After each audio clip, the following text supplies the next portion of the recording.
मलूक जी जरा बता दीजिए भाई, मेरा सवाल बहुत सिंपल है। अनुराग ठाकुर खड़े हुए और वो खड़े हुए ही थे राहुल गांधी को अटैक करने, इसमें कोई दो राय नहीं है। अगर हम ये कहें कि भाई नाम नहीं लिया, कैसे पता राहुल को अटैक कर रहे, तो ये तो बेकार की बात है। वो कर रहे थे अटैक राहुल गांधी को। लेकिन सीधी बात यह है कि जाति जाति का शोर पूरे चुनाव में किसने किया? किसने कहा जाति के ऊपर जातीय जनगणना हो? जाति का शोर कौन कर रहा था पूरे चुनाव भर? मलूक जी। मलूक नागर जी भी चाहते हैं जाति। मलूक जी टाइम देना दो बोलिए ना वजह प्लीज। से। एक तो ये सब्जेक्ट मेरा फेवरेट है और दूसरा पार्लियामेंट्री सिस्टम में मैं बहुत ही ज्यादा 17वीं लोकसभा में काम करा है। देखिए, जो कहीं ना कहीं विषय बहुत ही शानदार है, और जब देश की पार्लियामेंट में माननीय प्रधानमंत्री कहते हैं मैंने इतने दलित मिनिस्टर बनाए, इतने पिछड़े मिनिस्टर बनाए 17वीं लोकसभा में, तो पूरे देश में एक माहौल गया और इनको लगा कि 60 सालों में पिछड़ों और दलितों के लिए कहीं गड़बड़ हुई है, जिससे कि इनका अस्तित्व कमजोर हो रहा है। इन्होंने नकल करी, आगे निकल के आए और राहुल गांधी जी ने यहां तक कहा कि मैं प्रधानमंत्री के कार्यालय में, जब मेरे पिताजी प्रधानमंत्री थे, मेरी दादी प्रधानमंत्री थे, मेरे पड़नाना प्रधानमंत्री थे, मैं जाता था तो दलितों के लिए और पिछड़ों के लिए काम ठीक नहीं हुआ। 2004 से 2014 में लेडीज का जो रिजर्वेशन महिला आरक्षण बिल था, वो केवल इसलिए नहीं गया कि समाजवादी पार्टी ने, आरएलडी ने, बीएसपी ने और कई पार्टियों ने पिछड़ों की वकालत करी, दलितों की वकालत करी। कांग्रेस ने सरकार तो पूरी चलाई 10 साल, पर वो बिल पास नहीं हुआ, वो इसमें आकर के हुआ।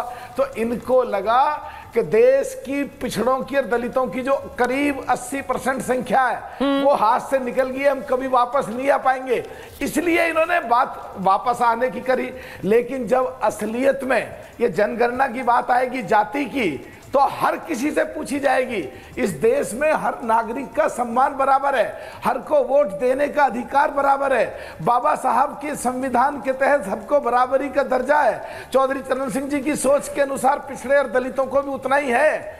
और अगर ये हम लोगों के एनडीए के ट्रैप में आ गए, उन्होंने पूछ लिया जाति की बात, तो बोले कैसे पूछी जाति की बात? संसदीय परंपरा में हो सकता है जाति बात ना पूछी जाए, ये बात सच है, लेकिन अरे जब पूरे देश में तुम वकालत कर रहे हो जाति की जनगणना होनी चाहिए, तो फिर बुरा क्यों लगता है? पत्रकारों की जाति तुम पूछते हो, बुरा नहीं लगता।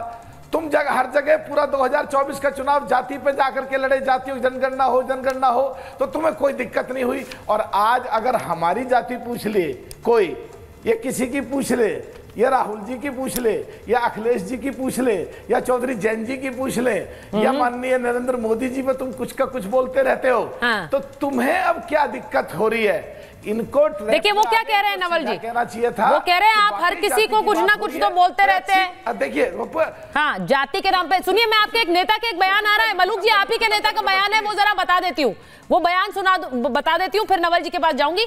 जाति वाले विवाद पर जयंत चौधरी का बयान आया है, वो कह रहे हैं जाति पात महत्वपूर्ण नहीं है, हर चीज को जाति से जोड़ना सही नहीं है, हर चीज में जाति के नाम पर हंगामा करना सही नहीं है, ये कह रहे हैं जयंत चौधरी।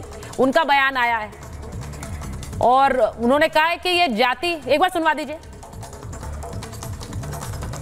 नहीं, किसी भी सेशन में महत्वपूर्ण नहीं है। नया भारत की हम बात करते हैं, जो देश का नौजवान जो गांव में भी जो पढ़ाई कर रहा है, काम कर रहा है, उसने नया सपना अपने परिवार के लिए देखा है, जाति के बंधन से कुछ और हासिल करना चाहता है। सारी चीज़ों को जाति से जोड़ना, हर एक के काम को, विचार को जाति से जोड़ना, ये एक संकुचित विचारों वाले लोग ही इस बात को कर सकते हैं। अब जो देश का युवा है नवल जी, वो नए भारत की सोच रहा है, लेकिन उस नए भारत में आप उसे बार बार उसकी जाति याद दिलाते रहिए।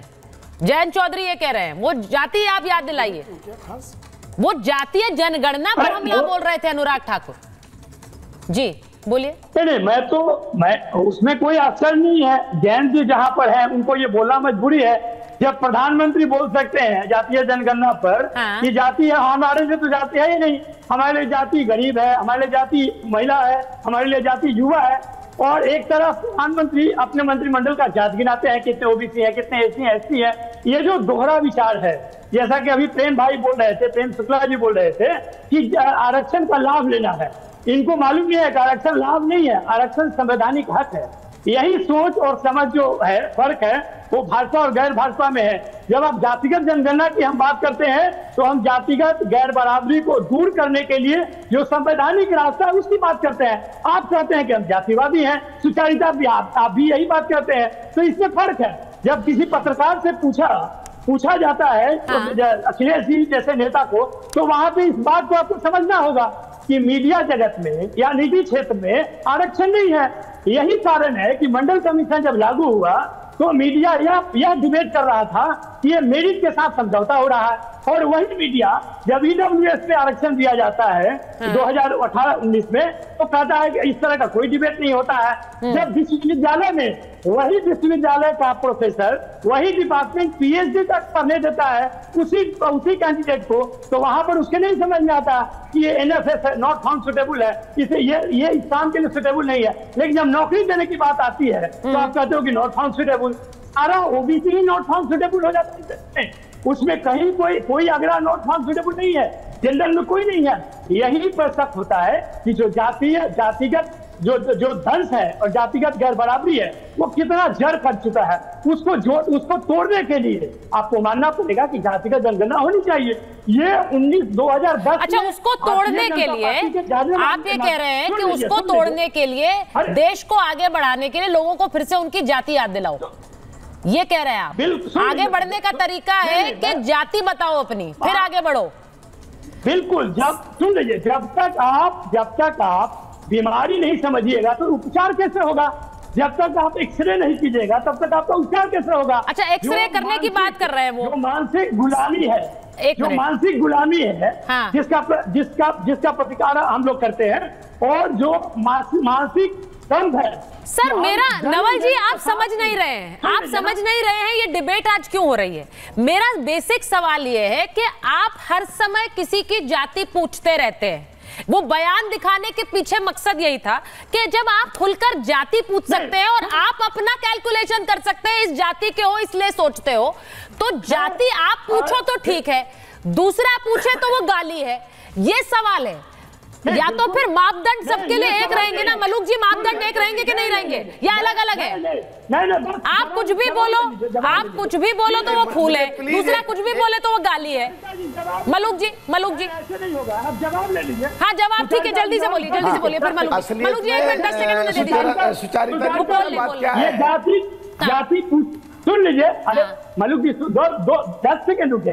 ये जाति पूछने और कहने की बात नहीं है। जब पूरा मीडिया हम जातिगत जनगणना की बात करते हैं और वह सामाजिक न्याय के लिए अनिवार्य है, संविधान का सुझाव है, रास्ता है, तब आप कहते हैं कि हम जातिवादी हैं। और जो लोग 2014 के बाद कहते हैं सबका साथ। भाई मेरा तो सवाल ये है, इस जाति व्यवस्था से आगे बढ़ पाएंगे नहीं बढ़ पाएंगे? भाई देश को क्या अभी भी जाति व्यवस्था में ही बांधे रखना चाहते हैं आप? इस देश में हम आगे बढ़ेंगे कि नहीं बढ़ेंगे, या हम जातियों में ही फंसे रहेंगे? सवाल मलूक जी जल्दी से जवाब दीजिए। मलूक जी जवाब दीजिए, फिर प्रेम जी के पास जाओ। मलूक जी देखिए 60 साल तक इन्होंने पिछड़ों और दलितों के लिए कुछ नहीं करा। अभी भी केवल ये कहना चाहते, करना नहीं चाहते। अगर करना चाहते होते तो बुरा क्यों माने? अगर